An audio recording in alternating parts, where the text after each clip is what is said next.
Telugu digital media network లో political కేటగిరీలో #1 కేవలం 72 గంటల్లో 1,50,00,000 వ్యూస్ పైగా పాపులర్ టీవీ నెట్వర్క్. ఏంటండి బీజేపీ ఎందుకు ఇక్కడ ధర్నాకు పూనుకున్న పరిస్థితి? బీజేపీ ఎందుకు ధర్నాకు పూనుకుంది అంటే ఈ ట్యాపింగ్ విషయంలో మీరు అందరు గమనిస్తూనే ఉన్నారండి. మన ప్రభుత్వం కాంగ్రెస్ ప్రభుత్వం ఇప్పుడైతే ఏం చేసేస్తుంది, ఓన్లీ ప్రొపగేట్ చేస్తుంది అంతే, దాని యాక్షన్ ఏం చేయట్లేదు. ఏంటంటే అడ్వర్టైజ్ అవ్వాలన్న ఇంటెన్షన్తోనే చూపిస్తున్నారు కానీ దాని మీద ఖచ్చితమైన యాక్షన్ మాత్రం ఏం తీసుకోవట్లేదు. సో మా పెద్దలు ఈరోజు ఎందుకు ఇక్కడ ధర్నా కూర్చున్నామంటే ఇలాంటి ఖచ్చితమైన యాక్షన్ తీసుకొని సిబిఐకి కానీ అప్పగించాలి. ఎవరైతే దానికి ఇలాంటి వాటికి పాటుపడ్డారో ఖచ్చితంగా వాళ్ళకి శిక్షని విధించాలన్న ఉద్దేశంతో ఈ ధర్నాకి ఈరోజు మేము పూనుకున్నామండి. ఎట్లా ఉంది కాంగ్రెస్ పరిపాలన? ఎట్లా ఉంది? 6 గ్యారెంటీ ఎట్లా ఉన్నాయి? మహిళలకు ఫ్రీ బస్ ఎట్లా ఉంది అంటే ఏం చెప్తారు? ఒక్కటే చెప్తానండి, పాత సీసాలో కొత్త సారా అదే ప్యాటర్న్ లో ఉన్నది.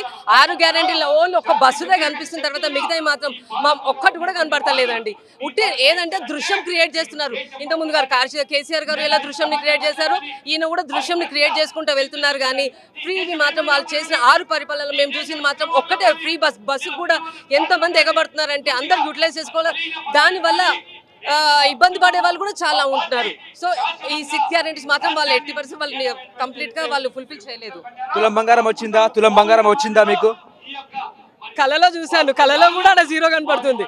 లేదండి, ఇవన్నీ లేదు. అన్ని మాటల తోటి ప్రభుత్వాన్ని నడిపించాలన్న ఇది చేస్తున్నారు కానీ ఇప్పటి వరకు అయితే అలాంటివి ఏమీ రాలేదు. తులం బంగారమే కానివ్వండి, ఏదైనా యాక్షన్ తీసుకోవడమే కానీ ఏం లేదు. ఎలక్షన్స్ ముందు ఇది బాగా హైలైట్ చేశారు, కాంగ్రెస్ అందరి నోట్లలో ఉండాలని.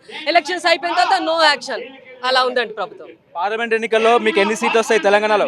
తప్పకుండా 12 దాటాయండి. 12, 13. మేమైతే మామూలుగా ఆలోచించి 15 పెట్టుకున్నాం కానీ ఓకే అత్యాశం వద్దు కానీ ఖచ్చితమైన మాత్రం 12, 13 ఖచ్చితంగా దాటుతామండి. ఎందుకంటే ట్రెండ్ అలా ఉంది.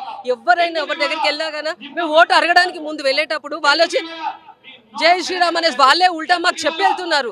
సైలెంట్ ఓటింగ్ కానివ్వండి, ఇతర పార్టీలు కూడా ఫెడప్ అయిపోయారు. 2 పార్టీలను ఇప్పటిదాకా చూశారు. అందరూ చూసిన తర్వాత ఫెడప్ అయిపోయి న్యూ పార్టీకి మన మోదీ గారికి ఛాన్స్ ఇవ్వాలన్న ఉద్దేశం ప్రతి ఒక్క ఈచ్ అండ్ యూత్ లో కనబడిందండి.